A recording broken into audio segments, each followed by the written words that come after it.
दोस्तों, एक लालची औरत ने बकरीद पर कुर्बानी का सारा गोश्त अपने घर पर ही रख लिया। यानी कि कुर्बानी के गोश्त को गरीबों और मिस्कीनों में नहीं बांटा। लालच में आकर उसने सारे गोश्त को अपने फ्रिज में भर लिया। लेकिन उसके बाद में अल्लाह की कुदरत से उस औरत के साथ में जो कुछ हुआ उसके बारे में जानकर आप भी हैरान हो जाएंगे। आप सोचने पर मजबूर हो जाएंगे। इसलिए आज की ये वीडियो आप सभी के लिए बहुत ही ज़्यादा खास है। आप इसको आखिर तक ज़रूर देखें और मेहरबानी करके इसे शेयर भी कर दें ताकि ये वीडियो और भी लोगों के पास पहुंच जाए। तो चलिए दोस्तों, शुरू करते हैं। दोस्तों, बकरीद के दिन की सुबह हो चुकी थी, सूरज भी निकल चुका था। आज के दिन की सुबह जोया को कुछ ज़्यादा ही अच्छी लग रही थी। आखिर लगती भी क्यों नहीं, क्योंकि आज बकरीद का दिन था। जोया अब्दुल भाई की एक 8 साल की बच्ची है।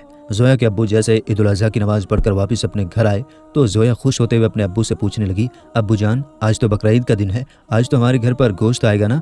या फिर पिछले साल की तरह इस बार भी हमारे घर पर कोई गोश्त देने के लिए नहीं आएगा? तो इस पर अब्दुल भाई ने अपनी बेटी जोया को तसल्ली देते हुए कहा, हाँ हाँ मेरी बेटी, हमारे घर गोश्त क्यों नहीं आएगा, ज़रूर आएगा। इस बार तो हमारे पड़ोसी डॉक्टर साहब ने कुर्बानी का बड़ा जानवर लिया है और हाँ, वो मास्टर साहब भी तो कुर्बानी का बकरा लाए हैं। उनके घर से हमारे लिए ज़रूर गोश्त आएगा। सब्र रखो मेरी बच्ची, हमारे घर ज़रूर गोश्त आएगा।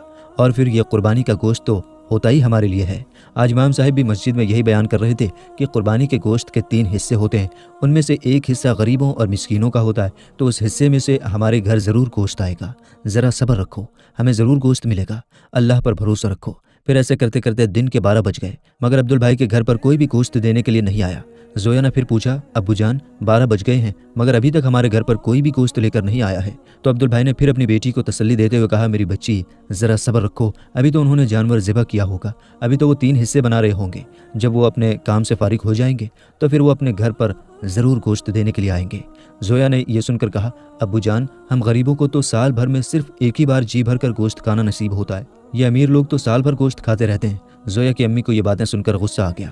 उन्होंने जोया को एक ज़ोरदार फटकार लगाई और कहने लगी, क्यों बार बार अपने अब्बू को तंग कर रही हो? तुम्हें दिखता नहीं अब्बू कितने मायूस हो गए हैं तुम्हारे सवाल सुन सुनकर? उसके बाद जोया की अम्मी प्यार से अपनी बेटी को कहने लगी, मेरी प्यारी बच्ची, मैंने टमाटर, प्याज और लहसुन सब कुछ काट कर रख दिए हैं।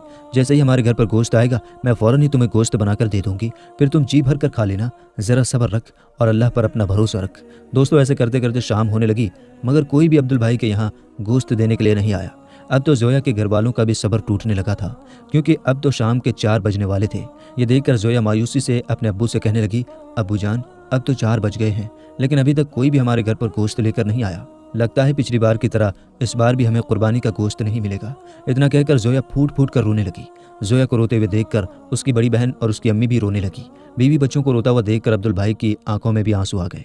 फिर अपने बीवी बच्चों को दिलासा देते हुए अब्दुल भाई कहने लगे कि शायद हमारे पड़ोसी हमें भूल गए हैं, तुम फिक्र मत करो, मैं अभी जाकर तुम्हारे लिए गोश्त लेकर आता हूँ।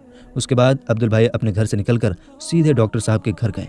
दरवाज़ा खटखटाया तो अंदर से डॉक्टर साहब दरवाजे पर आए और कहने लगे, कहो क्या बात है? तो ये सुनकर अब्दुल भाई कहने लगे, डॉक्टर साहब, मैं आपका पड़ोसी हूँ, आपने बड़े जानवर की कुर्बानी की है, क्या मुझे कुर्बानी का थोड़ा गोश्त मिल सकता है?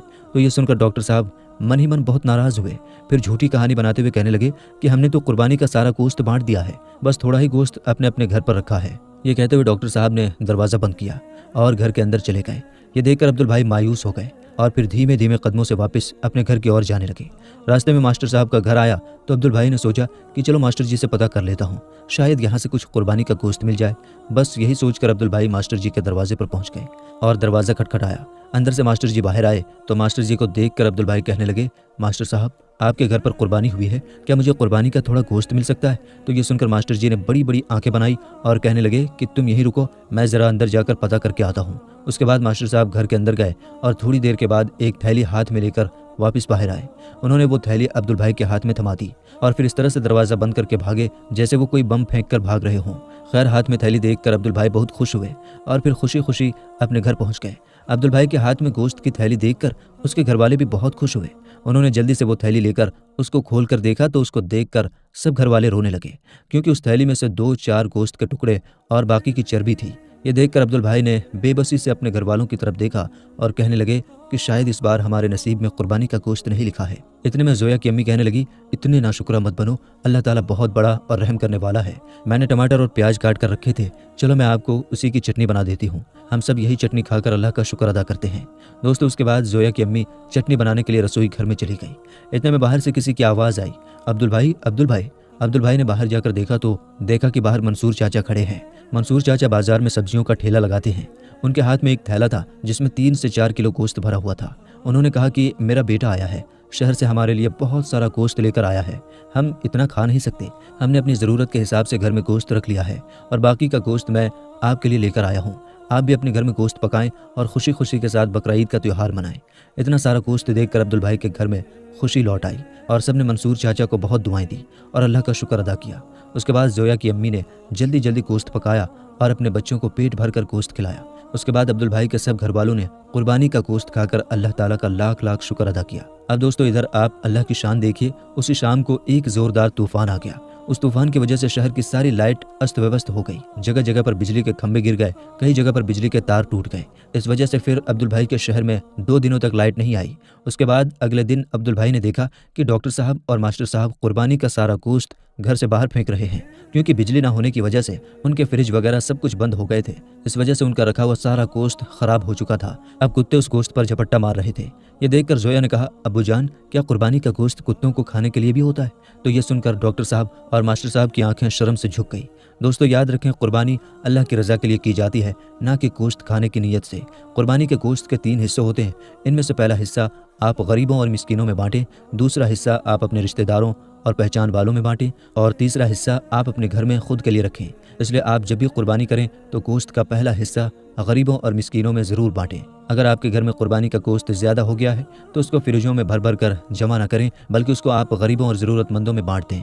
आपको गरीबों की दुआएं मिलेंगी।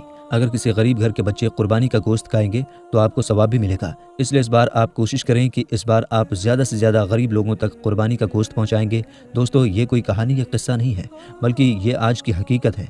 आज हमारे मुआशरे में कुछ रीति रिवाजों के चलते हमारे आसपास में न जाने कितने ही ऐसे गरीब घर हैं जो कुर्बानी के गोश्त से महरूम रह जाते हैं। न जाने कितनी ही ऐसी माएँ हैं जिनकी आंखें बकरीद के दिन आंसुओं से तर हो जाती हैं। इसलिए इस बार आप ये गलती भूल कर भी ना करें। उम्मीद करते हैं दोस्तों कि हमारी आज की वीडियो आपको अच्छी लगी होगी। वीडियो अच्छी लगी हो तो लाइक और शेयर कीजिएगा और चैनल को सब्सक्राइब भी ज़रूर कीजिएगा। मिलेंगे इंशाअल्लाह ताला अगली वीडियो में। अस्सलाम वालेकुम, अल्लाह हाफ़िज़।